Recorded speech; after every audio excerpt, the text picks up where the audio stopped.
dia angin kuat dah lah ni. Sejuk. Winter wind rasa baru nak mula ni. Jom kita berkelah. Jom kita bakar arang dulu. Tengok arang ni seketul-seketul. Panas weh. Tapi buat sikit je lah. Berkelah paling jimat. Kita pasang kemah. Dalam kemah tu kita buh bantai dakak, buh selimut. Kita tengok apa dalam ni. Tada! Sup tulang.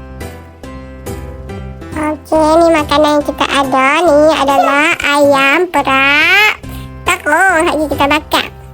Ni gulai ikan kering hampa. Tu nyok tu kita makan dengan tu dia ubi kayu.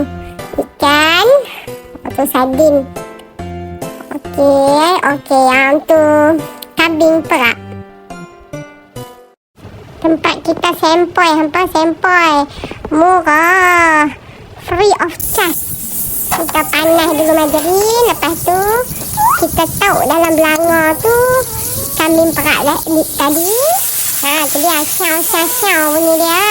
Sedap sedap. Susah punya nak buat tu. Elok tengah-tengah lapik. Oh, we ambil kan. Tak apa. Sorry.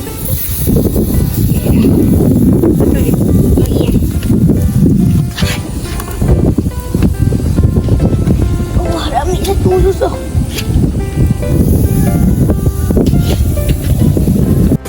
Ejah tu duk icicah roti canai tu.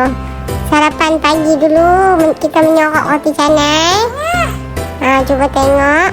Dia Icah sedap tu cicah. Tu ayah duk buat kerja kat situ. Kita buat ikan bakar. Ayam asam.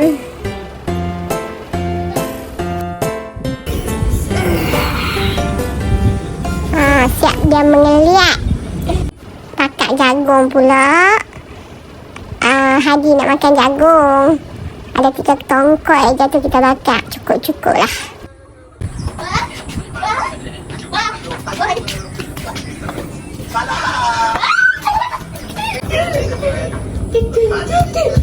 Ada api tak? Tak ada api dah ni. Tak buka ke? Tutup balik.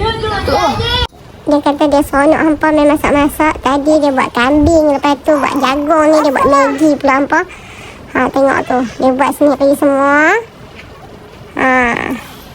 Dia kata best macam ni. Boleh masak sendiri. Okay, ready to eat. Pak dia ambil nyok belakang rumah. Cuti yang best.